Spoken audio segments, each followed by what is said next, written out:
Breezy south winds may transport a little marine or sea fog along southern Jefferson County and also over towards Chambers and also into Cameron Parish. Don't see any fog over towards Port Arthur right now, but that's a potential coming up tomorrow morning. I don't think it'll be widespread across the area. 65 currently in Port Arthur. Breezy southeast winds off the Gulf of Mexico, and of course you know about the severe weather threat coming up tomorrow night.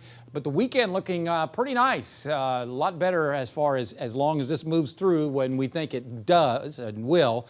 Otherwise, it looks like a wet weather scenario coming up much of next week. You'll see that in the 10-day forecast.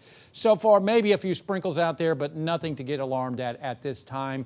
I don't really think we'll have any issues until tomorrow night across southeast Texas. Currently, we're at 71 degrees here in Beaumont on the Kubota Beaumont Tractor Weather Watcher Network. In Woodville, Travis Smith at 66 and 67 into Jasper, and over in Warren, Jim Monk at 65 degrees. Otherwise, very mild temperatures across coastal Texas in the 70s, 60s, and 50s up into northwest Texas behind the front. Temperatures down to 41 currently into Amarillo. That front is semi-stalled right now, but it'll get a kick in the pants as we head on through tonight and tomorrow morning as that upper low moves on in. There's our old friend, the subtropical jet stream right over us, advecting or transporting not only Pacific moisture, but with the southeast winds, we're getting Gulf moisture. So we're getting two moisture feeds into southeast Texas, the warm front north of our area. So temperatures have risen, and that's creating buoyancy and instability across the area, especially when we warm it up into the mid-70s tomorrow afternoon. So we're going to take an extended look at Futurecast. Tonight, I think it's going to be quiet, maybe a few sprinkles.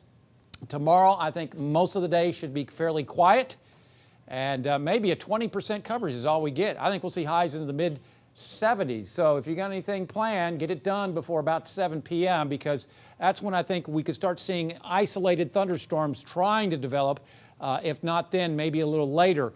That's when we may have the best threat for tornadic thunderstorms if they happen, okay?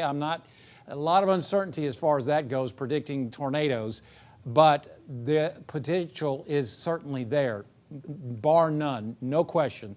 The question is then after that is when does the line, the squall line, rocket across the Lone Star State?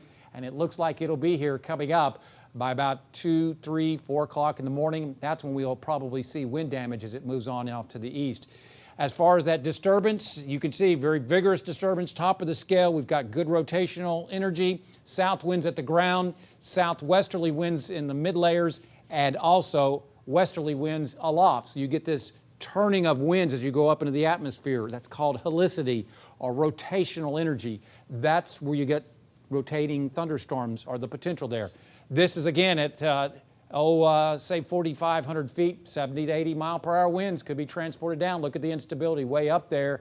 So looking like everything coming together for the potential for severe weather coming up for tomorrow night. 20% coverage tonight, lower and middle 60s and into the mid 70s tomorrow. Rain chances go up to a 100% coverage.